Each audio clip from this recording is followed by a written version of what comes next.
Olá, meu querido aluno, você que está estudando aí para o Enem, agora a gente vai ver campo magnético. A gente já estudou magnetismo e agora a gente vai estudar campo magnético. Mas antes, não se esqueça, se inscreva no canal, dá um likezinho no vídeo, para que a gente possa crescer cada vez mais, tá bom? Conto com vocês. Vamos lá. Falar agora sobre o vetor indução magnética ou vetor campo magnético. Aqui, o que a gente está fazendo? Eu estou pegando aqui um ímã, que a gente sabe que tem polo norte e polo sul, e coloquei aqui uma agulha imantada, que também está funcionando como ímã, parte vermelha norte, parte azul sul. E aí, claro, o que acontece? O polo sul vai atrair o polo norte desse ímã. Então, o que acontece? O vetor campo magnético ou vetor indução magnética, ele vai se orientar dessa maneira. Características que eles têm. Aqui eu obviamente vou mostrar outras posições de agulha, né? Por exemplo, aqui o sul está atraindo o norte, aqui o sul está atraindo o norte, o sul está repelindo o sul, e assim sucessivamente. Se eu colocar uma outra agulha agora nessa posição, o sul atrai o norte, o sul repele o sul, e aí você vê que a orientação do campo magnético ele vai mudando também. Porque, claro, né, de acordo com a orientação do campo magnético é que vai também aparecer a força magnética. Então, primeiro, a direção é que se dispõe a agulha, né? Então, você vê aqui a direção que se dispõe a agulha, a direção que se dispõe a agulha e a direção que se dispõe a agulha. Já o sentido é para onde o polo norte da agulha aponta. Então, por exemplo, aqui está o polo norte, não está? Então, ele vai apontar para fora desse polo norte. Aqui, ó, para fora do polo norte, aqui para fora do polo norte. E a unidade do vetor campo magnético é o Tesla.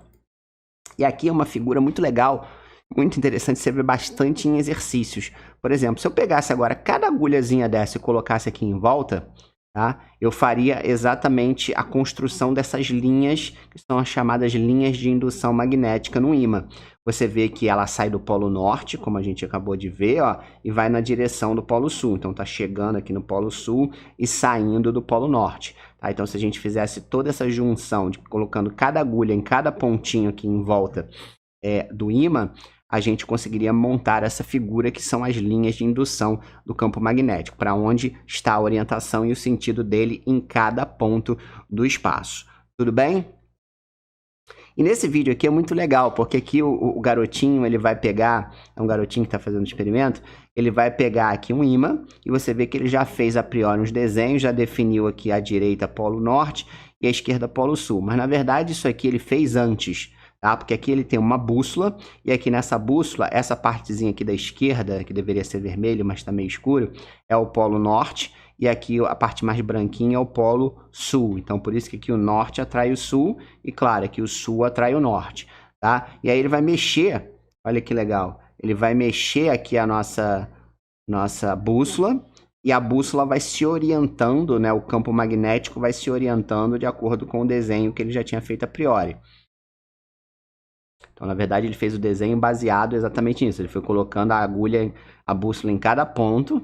Olha que legal, olha como é que a agulha já desvia, né? Porque está apontando exatamente, né? O campo magnético, no caso, está apontando para cá, né? Porque o polo norte é aqui, então tem que apontar para fora do polo norte. Mas você vê que o polo norte do ímã está atraindo aqui o polo sul da agulha.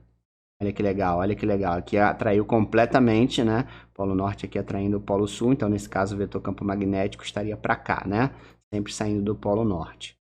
Olha que legal, agora ele vai andar ali, a agulha vai se mexendo, vai se orientando de acordo com o campo magnético. Agora você vê que o polo sul do ímã atraiu o polo norte da agulha da bússola, certo? E aí primeiro ele foi colocando em cada ponto, vendo essa orientação, né, marcando aqui o ponto, desenhando o vetor campo magnético, e depois juntando tudo ele forma essas figurinhas bacanas, que foi a figura do slide anterior, aquela animação que a gente acabou de ver.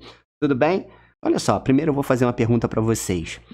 Eu tenho aqui uma carga positiva, mais Q. E aqui eu tenho uma carga positiva também, mais 2Q.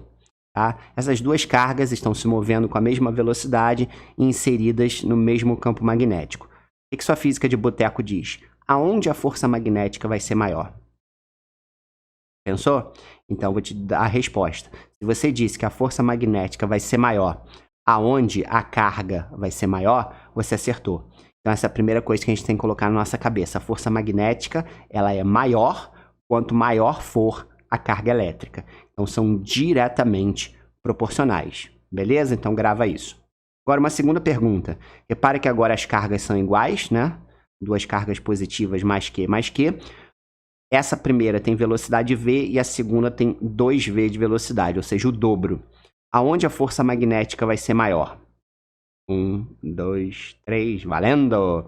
Então, se você respondeu que a força magnética ela é maior aqui, você acertou. Porque quanto maior a velocidade da partícula, mais força magnética ela vai sofrer.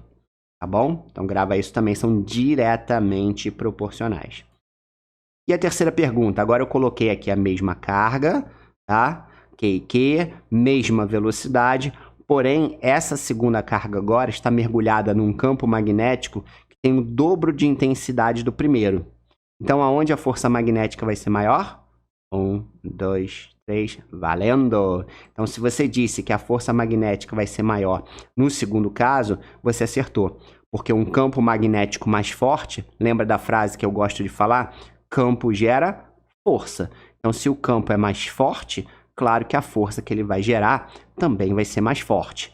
Tudo bem? Então, a força é diretamente proporcional ao campo magnético. E aí a gente pode juntar essas dependências todas que a gente acabou de ver numa fórmula matemática. A fórmula é essa daqui. Força magnética é igual ao produto da carga, da velocidade, do campo, e aí tem esse seno de θ aqui. O que seria esse θ? Esse θ vai ser o ângulo entre a velocidade e o campo magnético, tá bom? Porque vai existir um ângulo entre esses dois, porque esses dois são vetores. Na maioria das situações, o V e o B são perpendiculares entre si. Perpendiculares entre si significa que o ângulo é de 90 graus e o seno de 91. E aí a fórmula se reduz para QVB. Tá? Você vai usar muito mais QVB do que QVB seno θ.